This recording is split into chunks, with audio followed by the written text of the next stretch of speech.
জনাব শরীফুজ্জামান শরীফ, আমাদের এই আলোচনার শুরুর আগে আপনার সঙ্গে একটু কথা হচ্ছিল। আপনি আমাকে জানালেন যে কিছুক্ষণ আগে নাকি বাংলাদেশ সরকারের পুলিশ বিভাগ আইন শৃঙ্খলা পরিস্থিতির একটা চিত্র প্রকাশ করেছে, মানে একটা পরিসংখ্যান তারা দিয়েছে। তো পুলিশের পরিসংখ্যান তো এমনিতে আমরা জানি, অপরাধ যা ঘটে সবই পুলিশের হিসাবের মধ্যে আসে তা নয়। পুলিশ অপেক্ষা করে কবে সেটা একটা মামলা হবে অথবা কেউ একজন আনুষ্ঠানিকভাবে অভিযোগ করবে, তা তার জন্য ওয়েট করে। অনেক সময় এরকম ক্ষেত্রে মামলা, অপরাধের ঘটনাগুলো পুলিশের কাছে আসেও না, অথবা মামলাও হয় না। তো যেগুলো মামলা হয় সেগুলোর চিত্রটাই বা কেমন? আপনি একটু উদ্বেগই প্রকাশ করছিলেন যে আসলে আপনি কি ধরনের চিত্র দেখছেন এবং এই প্রেক্ষিতে আপনার মন্তব্যগুলো কি, একটু যদি ছোট করে বলেন। জি, ধন্যবাদ আপনাকে। গত 2 বছর ধরে বাংলাদেশে সব থেকে বেশি আলোচনার বিষয় হলো আইন শৃঙ্খলা পরিস্থিতি। আপনি খেয়াল করছেন, আগে রাস্তায় বিভিন্ন জায়গায় মানুষ খুন হতো, একজন দুজন, আর এখন দেখা যাচ্ছে যে এক একটা পরিবারের সবাইকে হত্যা করা হচ্ছে। রংপুরের ঘটনা, তার আগে কুমিল্লাতে 2টো ঘটনা ঘটেছে, তার আগে গাজীপুরে। পরিবারের যে কয়জন থাকেন সবাইকে মেরে ফেলা। আজকে পুলিশ হেডকোয়ার্টার থেকে একটা পরিসংখ্যান বের করেছে। তারা প্রতি 3 মাস পর পর একটা রিপোর্ট প্রকাশ করে। সেখানে তারা দেখিয়েছে মে থেকে জুন পর্যন্ত, জুলাই পর্যন্ত 90 দিনে 934 জন হত্যাকাণ্ডের শিকার হচ্ছে। অর্থাৎ প্রতিদিন প্রায় 10 জন মানুষ খুন হচ্ছে। এখন এটা কেবল কি উদ্বেগের, নাকি এর ভেতর থেকে যে ত্রুটিগুলো আছে সেটাও আপনাকে অনুসন্ধান করতে হবে? আমি যেটা বললাম যে আমাদের এখানে আইন শৃঙ্খলা পরিস্থিতি, এটি নিয়ে উদ্বেগ আছে। কারণ এর সাথে কেবল জনজীবনের নিরাপত্তাই না, এর সাথে অর্থনীতি, বিনিয়োগ, অনেকগুলো বিষয়ের সঙ্গে কিন্তু জড়িত। আপনার আইন শৃঙ্খলা পরিস্থিতি খারাপ হলে বিনিয়োগের পরিবেশ খারাপ হয়ে যায়। আবার এর উৎসটা খুঁজতে গেলে যেটি আমি দেখি, 5 আগস্টের পরে নতুন যে সরকারটি এলো, তাদের কতগুলো, আগের সরকারের কতগুলো বোঝা তাদের কাঁধে পড়েছিল, এটা অস্বীকার করা যায় না। এবং 15 বছরের একটা শাসনের কারণে সমাজে যে কম্পোজিশনটা সেটা ভেঙে যায়, নানা রকমের প্রতিহিংসা, ব্যক্তিগত দ্বন্দ্ব, গোষ্ঠী দ্বন্দ্ব এগুলো তৈরি হয়, এবং তার একটা পরিসমাপ্তি ঘটানোর চেষ্টা করে, প্রতিশোধের চেষ্টা করে। কিন্তু এটা অনন্তকাল চলতে পারে না। আজকের আইন শৃঙ্খলার এই যে পরিণতি, এর জন্য আমি অন্তর্বর্তী সরকারের কতগুলো পদক্ষেপকেও দায়ী করি। আমাদের যে লুণ্ঠিত যে অস্ত্রগুলো, একটা অস্ত্র কি উদ্ধার করা হয়েছে? উদ্ধারের কোনো চেষ্টা করা হয়েছে? এবং আপনার নিশ্চয়ই মনে আছে, আমাদের স্বরাষ্ট্র উপদেষ্টা নির্বাচনের আগে অনেকটা বেকুবের মতন বলেছিলেন যে লুণ্ঠিত অস্ত্র এগুলো নির্বাচনের কাজে ব্যবহৃত হবে না, আমি আপনাদেরকে আশ্বস্ত করছি। তার মানে কি এই যে সরকার জানতেন যে অস্ত্রগুলো কাদের কাছে আছে? দ্বিতীয়ত, আপনি দেখবেন যে তালিকাভুক্ত সন্ত্রাসী যারা, তারা জেলে ছিল সবাই। কিছুদিন আগে নিউ মার্কেটের পেছনে টিটন নামে একজন শীর্ষ 2 নাম্বার শীর্ষ সন্ত্রাসী খুন হল। আবার গত কয়েকদিন ধরে বিভিন্ন জায়গায় বোমা হামলার সাথে যারা জড়িত, তারাও সবাই জেলে ছিল। এই টিটনও জেলে ছিল, কিন্তু 5 আগস্টের পরে সবাই জেল থেকে মুক্তি পেয়ে গেল। তাহলে এখানে আপনি একমত হবেন যে শাহরিয়ার কবিরের মতন মানুষ হত্যা মামলায় জেলে আছে, অনেক নিরপরাধ মানুষ হত্যা মামলায় জেলে আছে, কিন্তু এই টিটনরা জেল থেকে মুক্তি পেয়ে গেল। আজকেও আমরা যেটা দেখছি, সরকার চেষ্টা করছে এটি বলছে, কিন্তু আমি সরকারের উদ্যোগগুলোর মধ্যে সম্ভবত অনেক ঘাটতি আমি দেখি। এটি রাতারাতি পরিবর্তন সম্ভব না, এটা সত্য, কিন্তু সরকারের বডি ল্যাঙ্গুয়েজ কি বলে যে সরকার এটি নিয়ে উদ্বিগ্ন? সরকারের প্রস্তুতি কি বলে যে সরকার এটি নিয়ে দুশ্চিন্তায় আছে? আপনি চিন্তা করেন, 30 দিন, 90 দিনে একটা দেশে 1000 মানুষ হত্যাকাণ্ডের শিকার হয়েছে, খুন হয়েছে। আইন শৃঙ্খলা পরিস্থিতি কেমন এর ভেতর থেকে বোঝা যায়। তবে আচ্ছা, সরকার, আপনি আপনি যে কথাটা বলেন 90 দিন, এই 90 দিন তো আসলে এই বিএনপি সরকারের আমলেরই 90 দিন। একদম গত তাই। 90 দিন মানে বিএনপি সরকারের আমলে 90 দিন। আমি যদি আপনাকে একটা প্রশ্ন করতে চাই, আপনি মানে কিভাবে এটা দেখবেন? আপনি তো নিজের মতো করে দেখেন।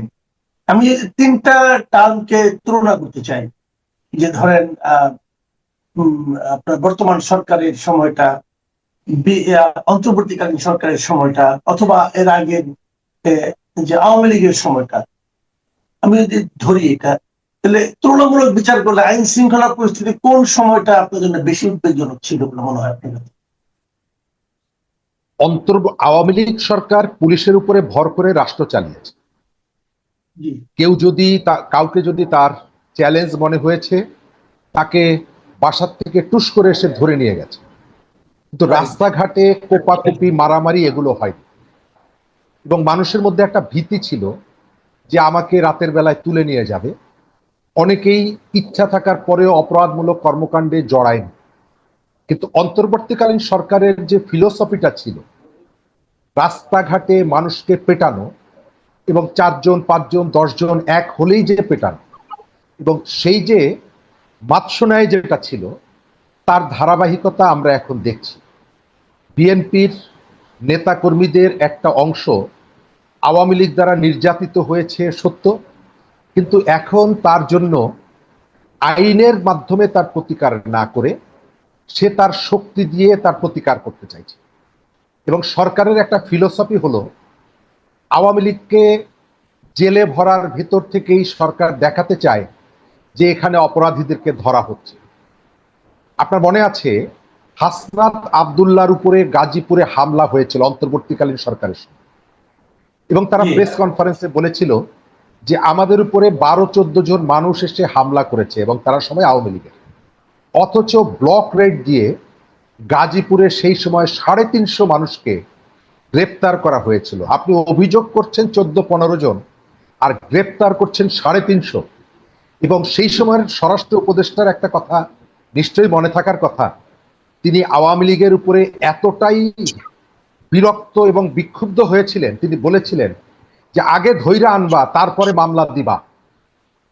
একটা দেশের আইন শৃঙ্খলার সর্বোচ্চ ব্যক্তির মুখ থেকে এই কথাটি যখন বের হয়, তখন বোঝা যায় যে সেই সরকারটি অথবা ওই ব্যক্তিটি আইনের প্রতি তার কোনো শ্রদ্ধা ছিল না, তার শ্রদ্ধাটা ছিল প্রতিশোধ এবং প্রতিহিংসা।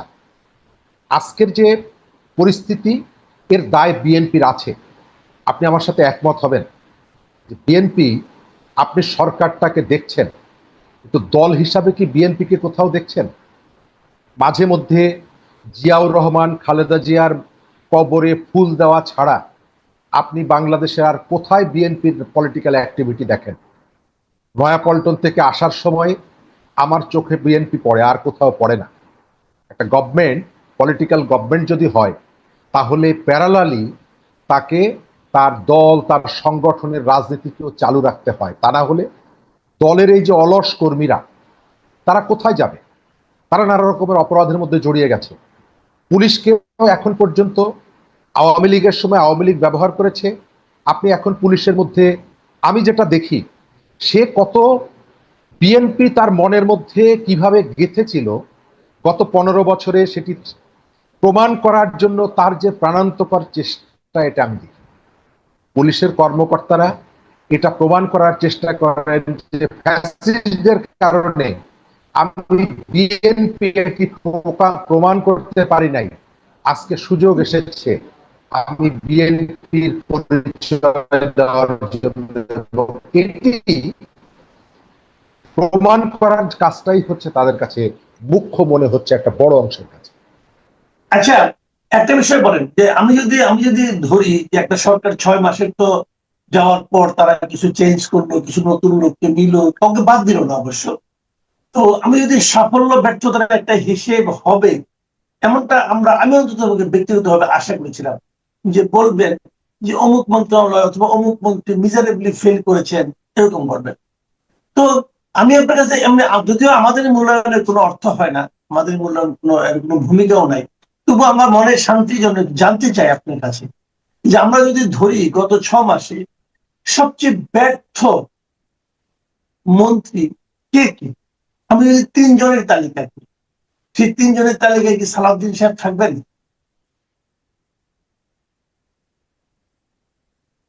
যে রেসপন্সিবিলিটি সেটা যদি আপনি সামনে রেখে তার পারফরমেন্স বিবেচনা করেন তাহলে সালাউদ্দিন সাহেব সেখানে থাকবেন। আমি বলে রাখি, আমি সালাউদ্দিন সাহেবকে রেসপেক্ট করি, অনার করি, কারণ তিনি গত ১.৫-২ বছরে বাংলাদেশে একটা স্রোতকে তিনি রুখে দিয়েছেন।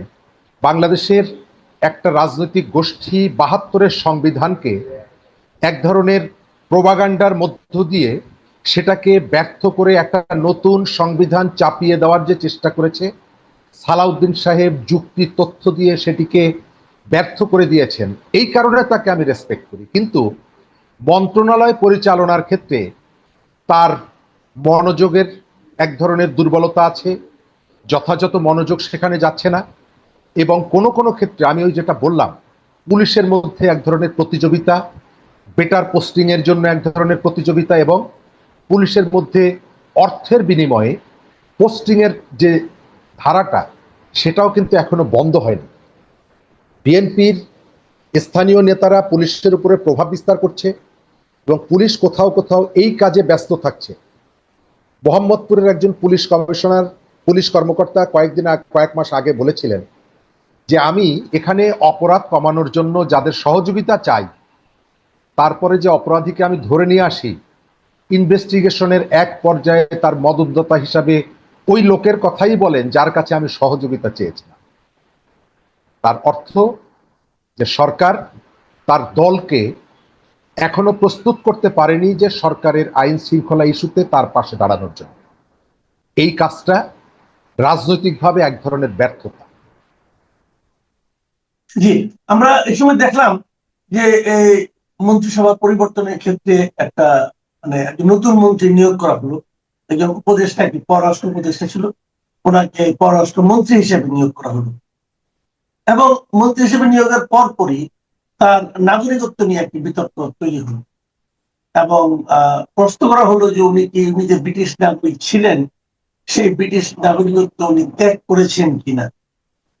তো এই প্রশ্নের জবাব দিতে যে ওনার মাঝখান থেকে ওনার আচরণে আমরা এক ধরনের ঔদ্ধত্য অথবা এক ধরনের, আমার কাছে এটাকে বিকৃতি মনে হয়, এক ধরনের আচরণ দেখলাম। তো এই পুরো বিষয়টাকে আপনি কিভাবে আসলে মূল্যায়ন করবেন? প্রথমত, আমাদের সংবিধানে কতগুলো ক্লজ আমরা রেখে দিয়েছি যেগুলো সময়ের পরিবর্তনের সঙ্গে সঙ্গে অনেকটা অকার্যকর। আপনি একজন এমপি নির্বাচন যারা করেন তাদের হলফনামা দিতে হয় এবং নির্বাচনের পরে তার আয় ব্যয়ের হিসাবটা দিতে হয়। আমি নিজে ২০১৮ সালে সংসদ নির্বাচনে প্রার্থী হয়েছিলাম। আমার অভিজ্ঞতাটা হচ্ছে, যারা নির্বাচনে প্রার্থী হন তাদের প্রথম, বিশেষ করে বড় দলগুলোর প্রথম মিথ্যা কথাটা শুরু হয় তার নির্বাচনী ব্যয়ের ভেতর থেকে। এবারের নির্বাচনেও একজন ভোটারের পেছনে 10 টাকা বরাদ্দ এটি ইলেকশন কমিশন তার আচরণবিধির মধ্যে তুলে দিয়েছে, অথচ 10 টাকা কেউ খরচ করে না। সুতরাং এটা এই ধরনের, এটা নির্বাচন কমিশনও জানে, এক। দ্বিতীয়ত, আমাদের পলিটিশিয়ানদের, প্রভাবশালী পলিটিশিয়ানদের একটা বড় অংশ বিদেশে বসবাস করেন, সেখানের নাগরিকত্ব নেন। সুতরাং তার পাসপোর্টটা লাল না সাদা, সবুজ না হলুদ, এই যে প্রশ্নটা, ক্রমশই এটি কিন্তু এক ধরনের মশকরার বিষয়ে পরিণত হচ্ছে। এটা আওয়ামী লীগের সময় বলেন, তার আগের সময় বলেন, আমাদের পলিটিশিয়ানদের একটা বিরাট অংশ তারা বিদেশের নাগরিকত্ব গ্রহণ করে, কখনো কখনো আমাদের কাছে জানায়, কখনো তথ্য গোপন করে। সুতরাং এই বিষয়টি আমরা কতদিন ওন করব এটা আলোচনায় আসা উচিত, কিন্তু যতক্ষণ পর্যন্ত সেটা আপনি বাতিল না করছেন বিধানটা বা পরিবর্তন না করছেন, ততক্ষণ এই বিষয়গুলো আলোচনায় থাকবে। আপনার যার কথা বলেছেন রাজ কপালি, আমি 5 আগস্টের আগ পর্যন্ত খুব একটা এই ভদ্রলোককে দেখিনি। মাঝে মধ্যে নাম শুনতাম, তিনি বিদেশে থাকতেন এবং তিনি আসলেন, নির্বাচন করলেন, মন্ত্রী হলেন, এর আগে উপদেষ্টা থাকলেন। অথচ এখানে বিএনপির আপনি প্রচুর নেতার নাম বলতে পারবেন যারা 15 বছর বহু পরিস্থিতি মোকাবেলা করেছে, দমন পীড়ন মোকাবেলা করেছে। তাদের ভাগ্য খোলে নেই, হুমায়ুন সাহেবের ভাগ্য খুলেছে। কিন্তু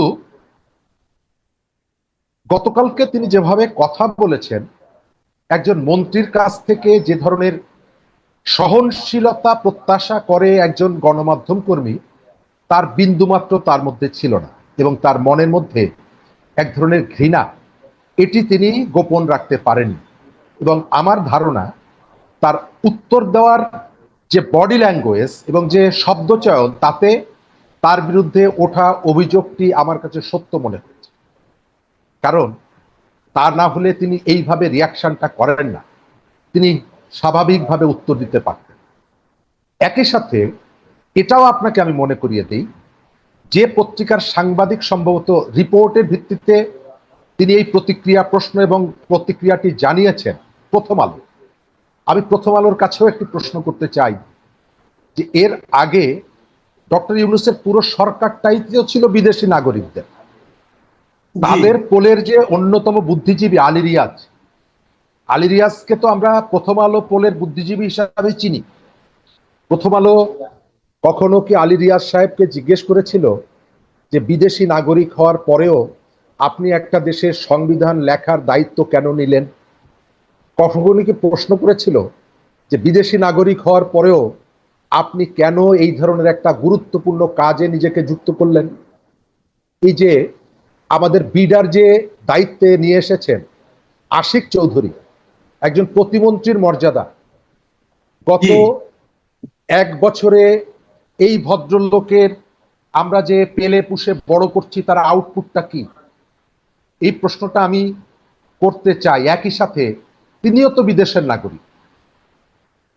এই প্রশ্নটি কখনো উঠেছে যে আশিক চৌধুরীর এই ধরনের একটা সেন্সিটিভ জায়গায়, স্পর্শকাতর জায়গায় আমি কেন একজন বিদেশি নাগরিককে দিয়ে রাখবো? তার অর্থ হলো আমি পলিটিশিয়ানদের মধ্যে সহনশীলতা ফেরত আসেনি, তাদের মধ্যে সহনশীলতা যেমনি দেখছি না।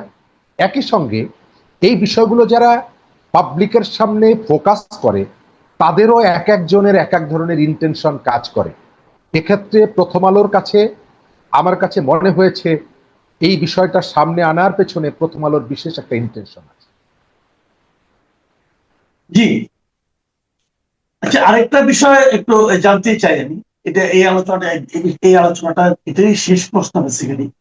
এটা হলো, দেখুন, এই সরকারের 6 মাস হয়েছে। 6 মাসের তাদের সাফল্য ব্যর্থতা নিয়ে নানা ধরনের আলোচনা হচ্ছে, এক্সপার্টরা আলোচনা করছেন। আপনি হয়তো নিশ্চয়ই এর মধ্যে আপনাকে কেউ কেউ প্রশ্ন করেছে যে কেমন আপনি সাফল্য ব্যর্থতা কেমন দেখছেন। আমি সে আলোচনায় যাচ্ছি না।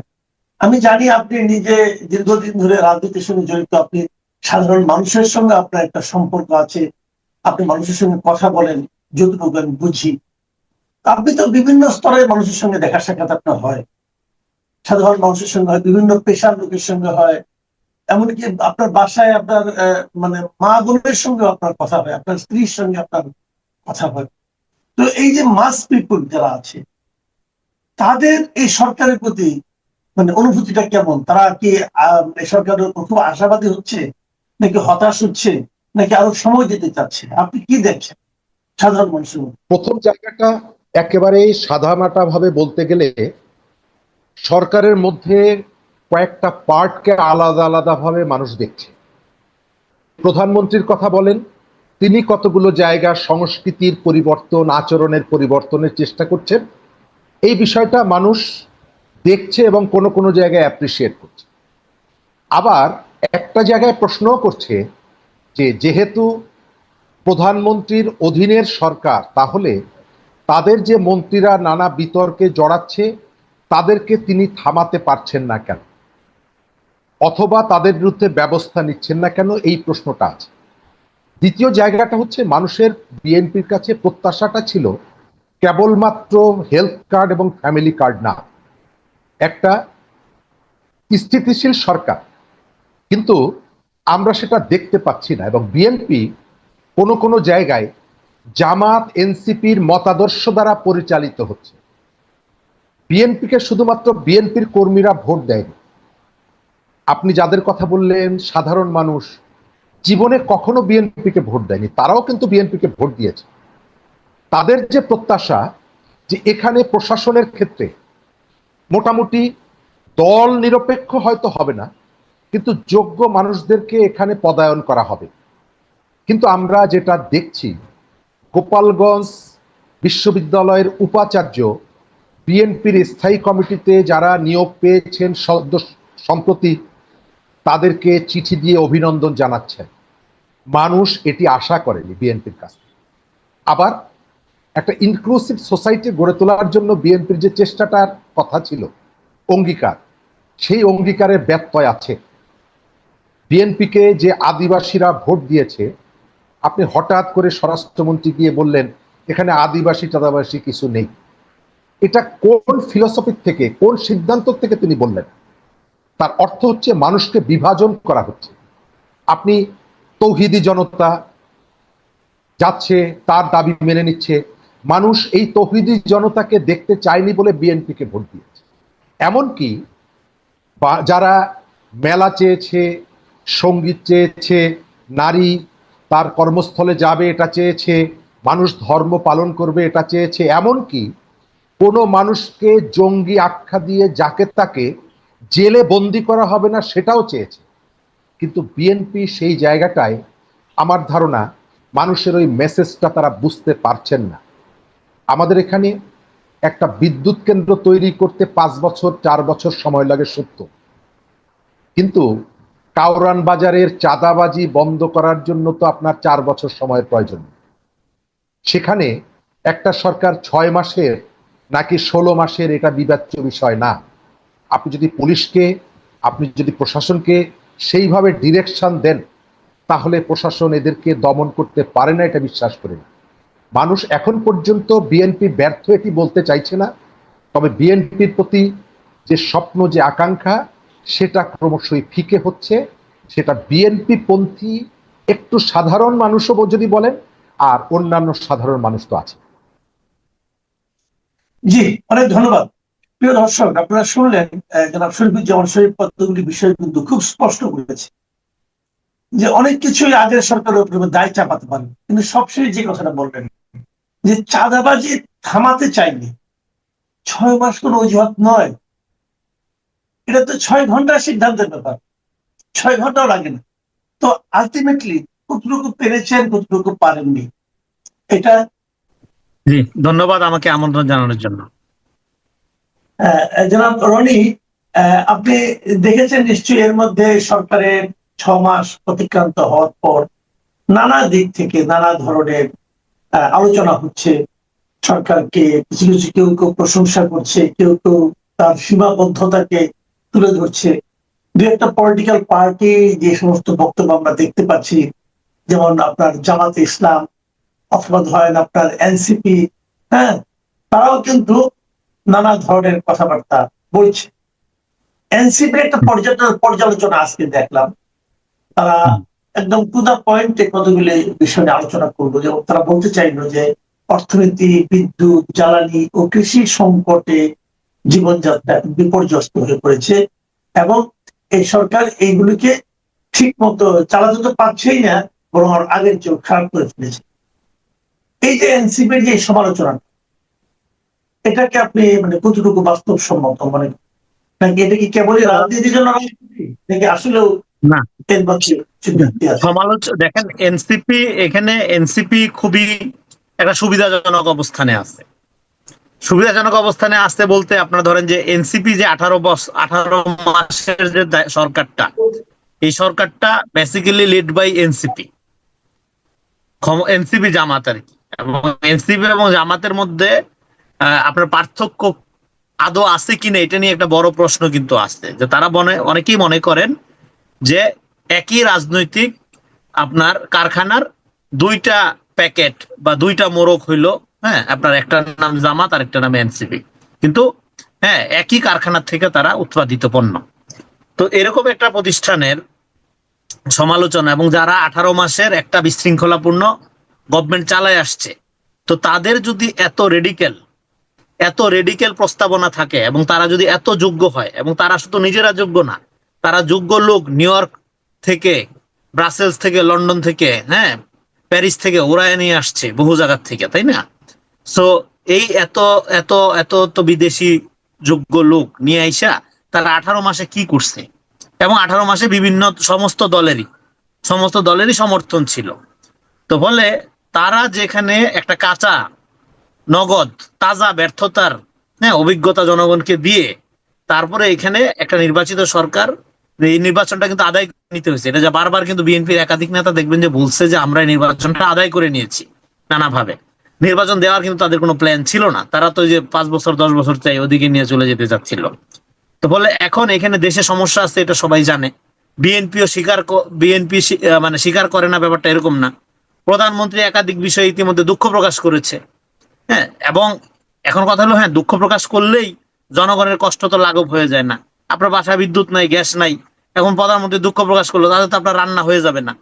কিন্তু এই প্রক্রিয়াটা দূর করার জন্য আপনার একটা সময় লাগবে। রিয়েলি কতগুলো সমস্যা আছে, এই সমস্যাগুলো বিএনপি স্বীকার করছে। এখন আপনাকে একটা জলজন্ত উদাহরণ দিই। ধরেন সরকারের 180 দিন, সরকারের যিনি মুখপাত্র উনি বলতেছে কি 80 দিনের ওইখানে যে আপনার তার যে রচনা, সেই রচনা যেটা পাঠ করা হয়েছে, মিডিয়া যেটা অনেকে প্রকাশও করেছে, সেখানে বলা হচ্ছে সরকারের এই 180 দিনে ব্যাপকভাবে কর্মসংস্থান নিশ্চয়তার প্রতি আস্থা ফিরেছে। এই কথাটা কখন বলা হচ্ছে? যখন ফ্যাক্টরিগুলোতে গ্যাস নাই, যখন বাসা বাড়িতে আপনার রান্না বন্ধ, লোডশেডিং এর জন্য মানুষ অতিষ্ঠ, শহর গ্রাম থেকে শুরু করে, হ্যাঁ কোনো জায়গা বাদ নাই। গ্রামে তো লোডশেডিং অবস্থা এরকম যে কারেন্ট যায় না, মাঝে মাঝে আসে, হ্যাঁ বলে লোকজন আর কি। তো এরকম অবস্থায় আপনি বললেন কি সরকারের প্রতি জনগণের আস্থা এবং কর্মসংস্থানের নিশ্চয়তা হ্যাঁ নিশ্চিত হয়েছে 6 মাসে। সো যেখানে কর্মী ছাঁটাই চলছে, ফ্যাক্টরি বন্ধ হওয়ার কারণে হ্যাঁ বেতন ভাতা পাবে কিনা এটা নিয়ে আশঙ্কা তৈরি হচ্ছে। এদিক দিয়ে আপনার প্রধানমন্ত্রী দুঃখ প্রকাশ করছেন। প্রধানমন্ত্রী বলছেন যে এখানে আমরা এই যে ক্রাইসিসটা উত্তরাধিকার সূত্রে পাইছি, জনগণও সেটা খানিকটা বোঝে।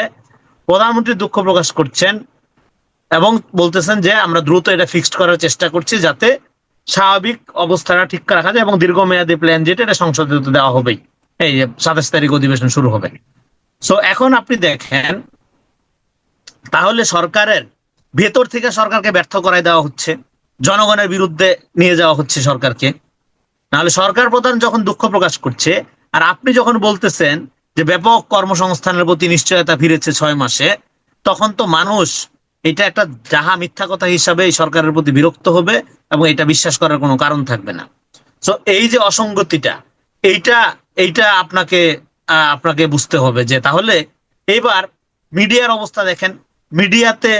মিডিয়াতে আপনার কারা আছে, আগের আমলের যারা আছে এবং গুপ্তভাবে যারা আছে, তারা এই জিনিসগুলো কেমন ভাবে হাজির করে যে তখন জনগণকে আসলেই প্রকৃত সমস্যাটা বোঝানো বিএনপির পক্ষে কঠিন হয়ে যায়। বিএনপি চাইলেও আর বোঝাইতে পারে না, কারণ ভিতর থেকে মিসলিডিং ন্যারেটিভ দেওয়া হয়, যেটা বিএনপির রাজনীতিতে চাপাবাজির রাজনীতি করার দরকার। হ্যাঁ এখানে অনেক সমস্যা আছে, সমস্যা আপনি ডিরেক্ট স্বীকার করবেন, বলবেন, জনগণের সাথে শেয়ার করবেন, জনগণ সাফার করবে।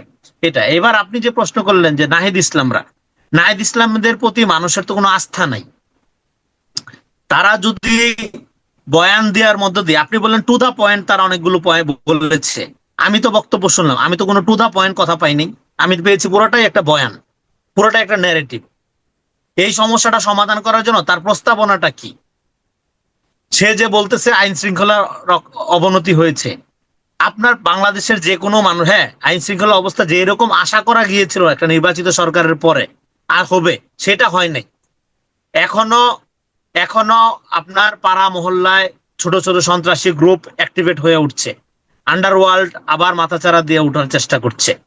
কিন্তু আপনি দেখেন গুরুত্বপূর্ণ কতগুলো আপনার ঘটনার আপনার মামলা এবং সাথে সাথে কিন্তু অ্যারেস্ট হয়েছে। মব বন্ধ করা যায় নাই টোটালি, কিন্তু মব তন্ত্রের যে 18 মাসের যে কাঠামো, সেটা তো এখন আর নাই।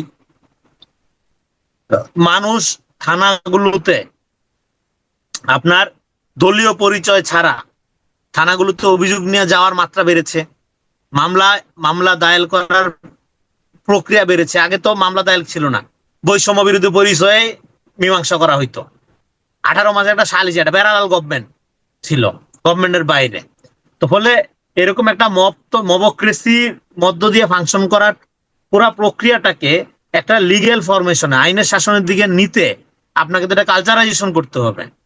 এখন কালচারাইজেশন করার ক্ষেত্রে আপনি দেখেন সাধারণ মানুষ কি বলে। যে কোনো সাধারণ মানুষ বলবে আইন শৃঙ্খলার অবস্থা যতটা আশা করছিলাম ভালো হবে ততটা ভালো হয় নাই, কিন্তু অবশ্যই আগের চেয়ে অনেক ভালো। এটা হলো কথা। এখন আগে তো আপনারা দায়িত্বে ছিলেন, তাহলে এখন আপনারা যে অভিযোগ করেন, আইন শৃঙ্খলার কথাই বললাম যে আচ্ছা আপনারা বলতেছেন যে এখন এতগুলো মামলা হয়েছে, এই মামলার উপর ভিত্তি করে আপনি বলছেন যে এই অপরাধের রেট এত % বেড়ে গেছে, বিগত আমলের চেয়ে 10% বেড়ে গেছে। ভাই বিগত আমলে মামলা নিয়ে কেউ তো যাইতো না থানায়, কারণ আপনাদের মাধ্যমে পরিচয় দিয়ে আপনারা নিয়ন্ত্রণ করতেন এগুলো। থানায় যাওয়ার কোনো পরিবেশ ছিল না, থানায় অভিযোগ নিয়ে যাওয়ার কোনো পরিবেশ ছিল 5 তারিখের পর থেকে? ছিল না তো। এখন সেই পরিবেশ ফিরায় আনার কারণে মামলা হচ্ছে, মামলা বাড়তেছে। এইটার মানে এখন এটাকে আপনি পরিসংখ্যান আকারে হাজির করছেন। আমি দেখলাম এটাকে আপনি পরিসংখ্যান আকারে হাজির করছেন যে এত % অপরাধ বেড়েছে। বা আগে তো রিপোর্ট হইতো না, মামলা হইতো না, এখন রিপোর্ট হচ্ছে। আপনি ডেটা জানতে পারছেন, এটা দিয়ে আপনি এবার একটা ন্যারেটিভ বানাইলেন যে আগের চেয়ে এত % অপরাধ বেড়েছে। তো যাই হোক, আমি একটা উদাহরণ দিলাম শুধু আর কি। আমি বলছি না যে যেই লেভেলের আইন শৃঙ্খলার উন্নতি আমরা আশা করি সেই লেভেলে হয়েছে, কিন্তু ডেফিনেটলি বিগত আমলের চেয়ে অনেক স্টেবল অবস্থার মধ্যে আইন শৃঙ্খলা অবস্থা গিয়েছে। কিন্তু পাড়া মহল্লায় সন্ত্রাস এবং আন্ডারওয়ার্ল্ড এগুলোতে সমস্যা আছে। মব কিছুটা কমেছে, যতই বিচার হবে, যখন অ্যারেস্ট হবে, ধরেন মাজারে হামলা হচ্ছে বা ধরেন ভিন্ন ধর্মী কারো উপর যদি ভিন্ন মতাদর্শের কারো উপর যদি অ্যাটাক হয়, যখন গ্রেফতার হবে, দ্রুত বিচার হবে, এগুলো কমে যাবে এমনিতে।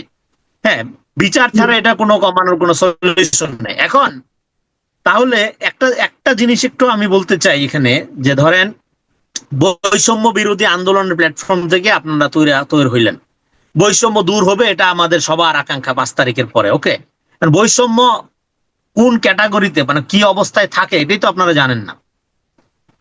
মানে আপনারা হয়তো স্বীকার করেন না। বৈষম্য 3টা স্তরে সাধারণত বৈষম্য থাকে। একটা হলো আপনার এই যে সাধারণ জীবনযাপনের সুযোগ, কমন গুডস যেগুলো আমরা বলি, হ্যাঁ, খাদ্য, চিকিৎসা, বস্ত্র, এগুলো সবার প্রাপ্যতা নিশ্চিত করা। এটা হলো যে এটা নিশ্চিত করতে পারলে বোঝা যাবে যে আপনি একটা বৈষম্যহীন অবস্থার দিকে যান। আরেকটা হলো পলিটিক্যাল রাইটস, কথা বলার স্বাধীনতা, হ্যাঁ, আপনার সভা সমাবেশের স্বাধীনতা, মত প্রকাশের স্বাধীনতা, সাংবাদিকতার স্বাধীনতা। এটা যদি আপনি করতে দেন তাহলে বোঝা যাবে যে আপনি বৈষম্য দূর করার ক্ষেত্রে হ্যাঁ আগ্রহী। ওকে, 3 নাম্বার হইলো ডিগনিটি, পলিটিক্যাল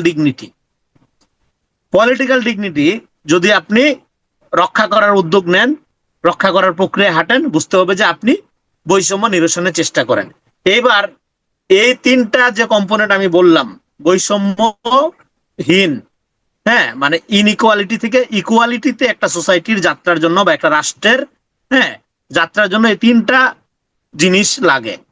এবার আপনি বলেন এই 18 মাসে এটি 3টা জিনিসের কোনটা নিশ্চিত করা হয়েছে? এইবার আপনি এই গভর্নমেন্টে দেখেন, এই গভর্নমেন্টের প্রায়োরিটির মধ্যে এই 3টাই আছে। এখন এই 3টা প্রায়োরিটি সে মিট আপ করতে পারছে সরাসরি পরিপূর্ণভাবে? এই দাবি আমি করব না, এটা দাবি করলে মিথ্যা দাবি হবে। কিন্তু এইটা মিট আপ করার একটা প্রচেষ্টা আছে। সে তার এই ধরনের ফ্যামিলি কার্ড, কৃষক কার্ড, এখন এটা ওয়ার্ক করবে কিনা, এটা সফল হবে কিনা, তখন আপনি সমালোচনা করতে পারবেন এটা ব্যর্থ হইলে, বা এখানে যদি দুর্নীতি হয়, আপনি ধরেন এই যে মালয়েশিয়া শ্রমিক পাঠানো হবে, এখন এখানে যদি আবার সিন্ডিকেট অ্যাক্টিভ হয়ে যায়, আবার যদি জনগণের পকেট কাটা শুরু হয়ে যায়, ডেফিনেটলি আপনার সমালোচনা করতে পারবেন, কিন্তু উদ্দেশ্যটা তো ভালো। হ্যাঁ, একটা কথা বলেন, আমি আপনাকে এখানে একটু করি, একটা জিনিস জানতে চাই। এই যে আপনি বললেন যে 18 মাসে, আপনার কথায় কিন্তু বিগত 18 মাসে সরকারের বেশ কিছু বিষয় নিয়ে আপনি সমালোচনা করলেন, কিন্তু আমরা এটাও দেখতে পাচ্ছি যে এই সরকার, বিএনপি সরকার যেন 18 মাসের সরকারকে প্রায় সব ক্ষেত্রে তাদেরকে এক ধরনের অনুমোদন দিচ্ছে, এক ধরনের এন্ডোর্স করছে, এবং তারা তাদের কোনো ভুলকে তারা বড় করে দেখাচ্ছে না।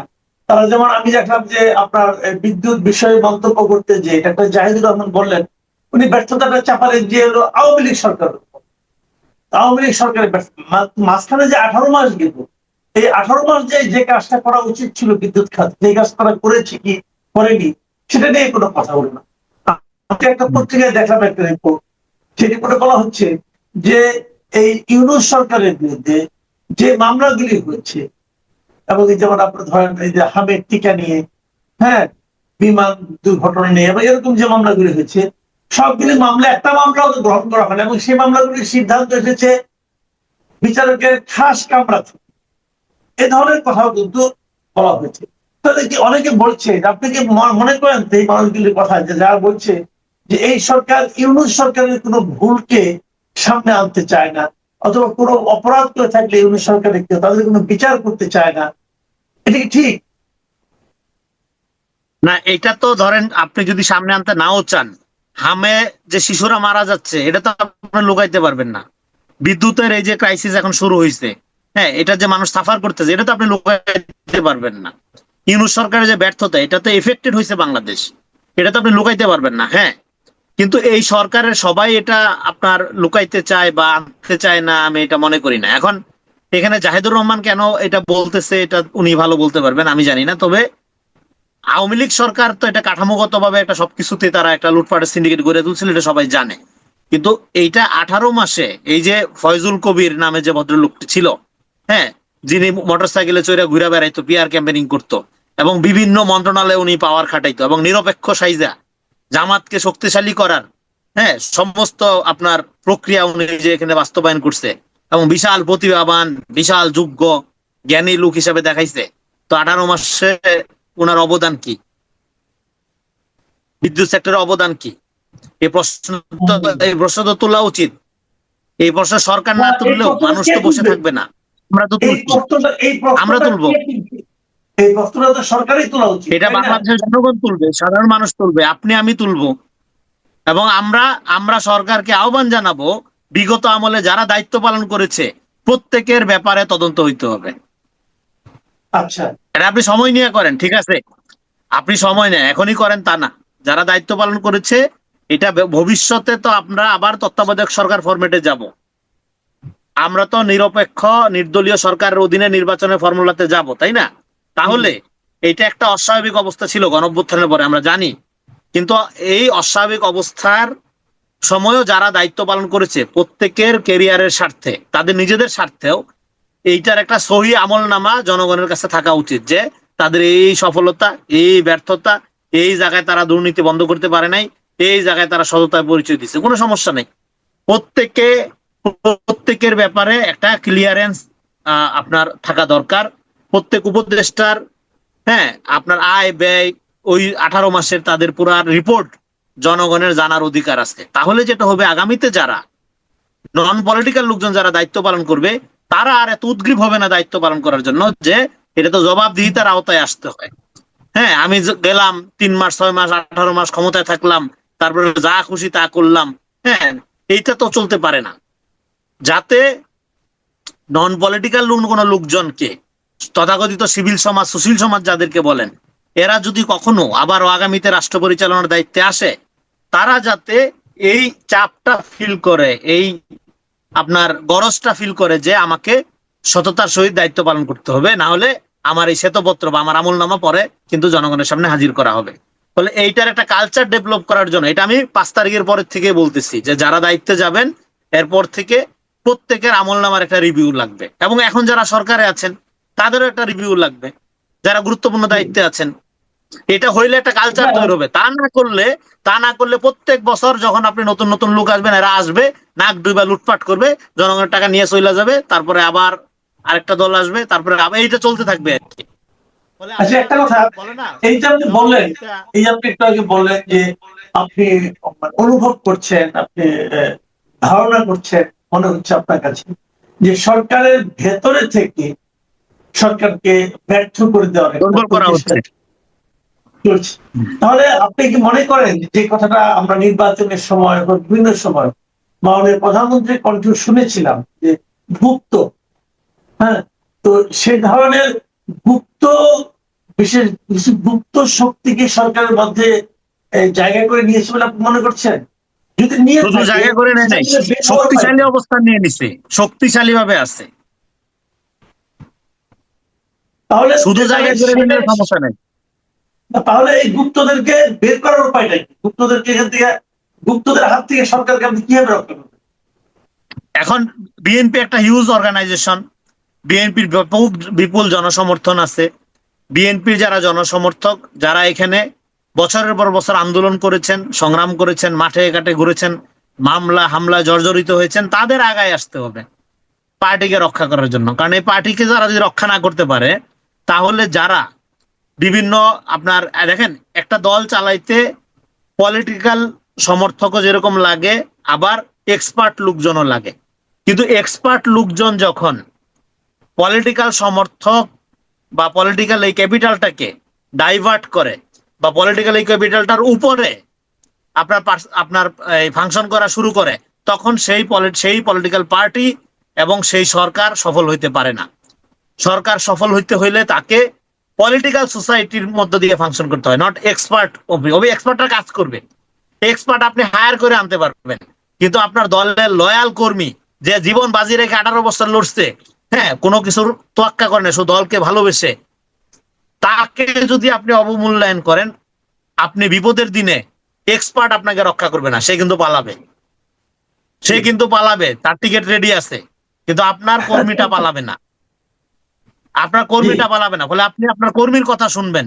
আপনি বিদেশি এক্সপার্টের কথা শুনে কর্মীকে যদি দূরে রাখেন, কর্মীকে যদি আন্ডারমাইন করেন, কর্মীকে যদি অপমান করেন, আপনার রিয়েলি যে আপনার ভালো চায়, যে আপনাকে সফল দেখার জন্য নিজের জীবন বিসর্জন দিতে রাজি হয়, তাকে যখন আপনি অপমান করবেন, সে তো এমনিতে দূরে সরে যাবে, তখন আপনি ব্যর্থ হইতে থাকেন। আর মিডিয়ার অবস্থা, মিডিয়াগুলো তো আপনি জানেনই, নিরপেক্ষভাবে মিডিয়াগুলো দখল করা হয়েছে 5 তারিখের পরে। 5 তারিখের আগে গুপ্তভাবে, আর 5 তারিখের পরে নিরপেক্ষভাবে। ফলে ভেতর থেকে এরকম আপনার মিসলিডিং ন্যারেটিভ, আর বাইরে মিডিয়াগুলোতে গুপ্ত অবস্থায় থাকা এই নিরপেক্ষগুলো, এরা বিএনপির সফলতাই বলেন ব্যর্থতাই বলেন, এজ ইট ইজ যা, কোনো কিছু তুইলা ধরতেছে না, হয় কমায়া তুইলা ধরতেছে, না হয় বাড়াইয়া তুইলা ধরতেছে, যেটা টোটালটাই সরকারকে জনবিচ্ছিন্নতার দিকে নিয়ে যাচ্ছে। হ্যাঁ, ফলে এটা সরকার যত দ্রুত বুঝবে, তত সরকার ইয়া করতে পারবে। আর ডেফিনেটলি সরকারকে স্বল্প মেয়াদী, মধ্যমেয়াদী, দীর্ঘমেয়াদী প্রক্রিয়াগুলো আনতে হবে। জ্বালানি সমস্যা সমাধান করতে হবে, মানুষজনের চাকরি বাকরি দিতে হবে, ইকোনমিক্যাল প্রবলেম সলভ করতে হবে। না হলে সরকারের যে অঙ্গীকার, সরকারের যে আপনার প্রতিশ্রুতি, বিনিয়োগ, এগুলো কিচ্ছু আসবে না। যেখানে জ্বালানি আপনার এই অবস্থা, সেখানে বিনিয়োগের চিন্তা করে লাভ নেই, কর্মসংস্থান কোনোভাবেই হবে না। ফলে আগে দ্রুত সরকারকে এটা সেটেল ডাউন করতে হবে, এবং তার ভেতরে এই গুপ্ত প্রক্রিয়ায় কারা তাকে সার্ভ করার নামে সর্বনাশ করছে, অজনপ্রিয় করছে, বাড়তি কথা বলছে, তাকে নিয়ে চাপাবাজি করছে, অযথা তেল মারছে, অযথা প্রশংসা করছে, হ্যাঁ, এইটা তাকে আইডেন্টিফাই করে, তারা যারা রিয়েলি ভালোটা ভালো, খারাপটা খারাপ বলে, এই ধরনের মতামত